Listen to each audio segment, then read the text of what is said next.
Then there was Plato. Plato was very influenced by Pythagoras, who had shown mathematical truths. You may remember Pythagoras' theorem in a right-angled triangle, a squared equals b squared plus c squared. Plato was very interested in the truth. What is the underlying truth? Then we had Aristotle. Among other things, Aristotle believed that men had more teeth in their mouth than did women, and although he was married twice, he never asked either of his wives to open their mouth to count their teeth. He didn't need to because he knew. With horses, the stallion has more teeth than the mare, so he established as a general principle that the male of the species has more teeth than the female, therefore he had more teeth than his wives, and that was easier than counting. They probably had bad breath anyway. Now, so what Aristotle did, he said, from the past, let us create boxes, categories, definitions. Then we come across something, we analyze it down so we can recognize it, then we judge, does it fit in this box or does it not fit in this box? Something could not both fit and not fit, and it couldn't be anywhere else. Those are Aristotle's two principles. From that arose our method of thinking, which is very largely concerned with argument. In argument, A has a point of view, B has a point of view, they argue, B seeks to prove A wrong, A seeks to prove B wrong. Occasionally you get a synthesis of both. Now that system is fine, it's a very useful system, very useful for discovering the truth. But it was never designed to be constructive. It is a system which is very lacking in constructive energy, very lacking in creative energy, very lacking in design energy, because it was never intended for those purposes. It was intended to discover what is the truth. Now, in a stable world, that's fine. In a stable world, the boxes from the past are every bit as useful in the future, but not so in a changing world. In a changing world, the boxes may not apply. In a changing world, we need design. How we put things together. It's the difference between what is, existing knowledge, existing routines, and what can be. Creativity, construction, design. All our emphasis has been on that, not enough on what can be. So we need to develop, we need to invent a constructive idiom of thinking which is not normally part of the Western tradition of thinking, which has a very good idiom for discovering the truth called argument, not one for designing something better. So that is where we come to parallel thinking.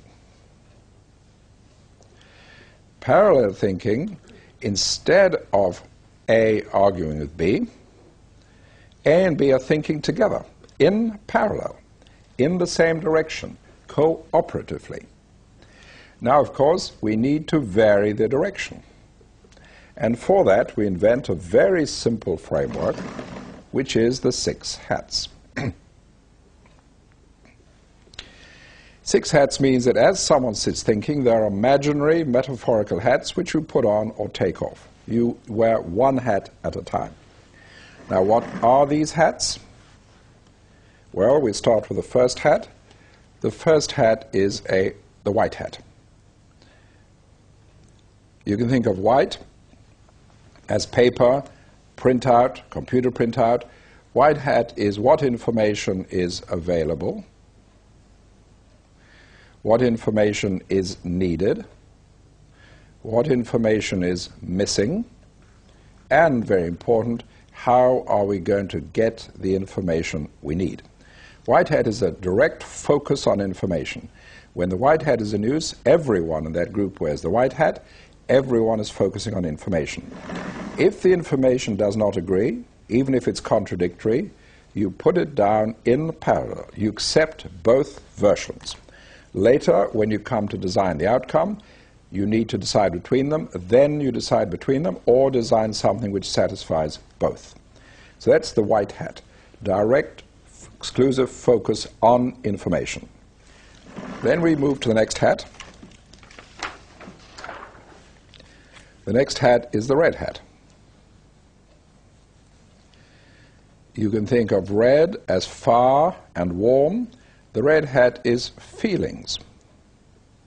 Feelings, intuition, and emotions.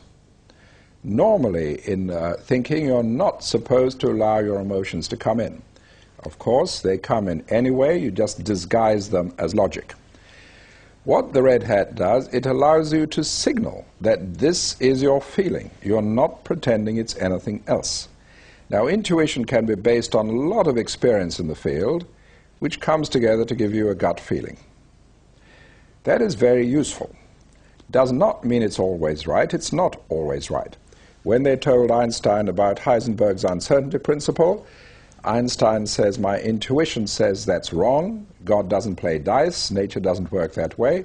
Turned out the great Einstein's intuition was wrong. Heisenberg was right. But the red hat allows you to put forward intuition, feelings, emotions without any need to explain or justify them. Then we come to the next hat. The next hat is the black hat.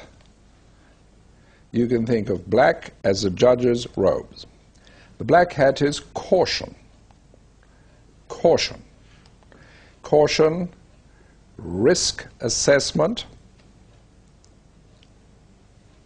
and critical. Why something doesn't fit our ethics, our value, our budget, our policy, whatever it is. Black hat is an extremely useful hat, possibly the most useful hat, because it stops us doing things which are dangerous, damaging, polluting, and so on, illegal, and so on. Very, very useful hat. But it is very easy to overuse. Now, that's rather like wine. Wine is excellent, tastes nice, and reduces the incidence of heart attack. At least it does if you're a Frenchman. But too much wine can give you cirrhosis of the liver and make you an alcoholic. That is not the fault of the wine. That is the fault of overuse. Food is necessary. Too much food can make you overweight with possible health problems. Not the fault of the food, the fault of overuse. Now, the reason I emphasize this is far too many people believe somehow the black hat is a bad hat. It is not. It is an excellent hat, possibly the most useful. But with it, we look at the caution areas, the difficulties, the dangers. That does not make it a bad hat. A judge who's sitting in court deals with criminals most of the time, does not make the judge a criminal. Keep that very clearly in mind. Black hat is evaluation, caution, very, very important hat. Then we come to the next hat. The next hat is the yellow hat. I draw brown because yellow doesn't show too well with my pens. That's the yellow hat. The yellow hat is the logical positive. In a sense, the black hat is the logical negative, but on the whole, I don't like calling the black hat negative because people get the wrong idea that somehow it's a bad hat. Yellow hat, logical positive, we make a strong effort to look for benefits. Benefits, values, and how we can make something work. But we must show the support for it, the logical reasons for it. The yellow hat, logical reasons. Yellow hat is much, much more difficult than the black hat.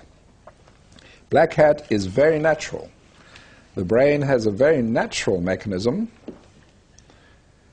for saying that is not what I'm used to, that is not what it's supposed to be. That is very natural. The brain does not have an equivalent mechanism for saying that has benefits, that has value. Therefore, we need really to develop that yellow hat attitude. Looking for benefits, looking for value, it does not come as naturally as the black hat. So very key hat. We need to develop a skill in doing it.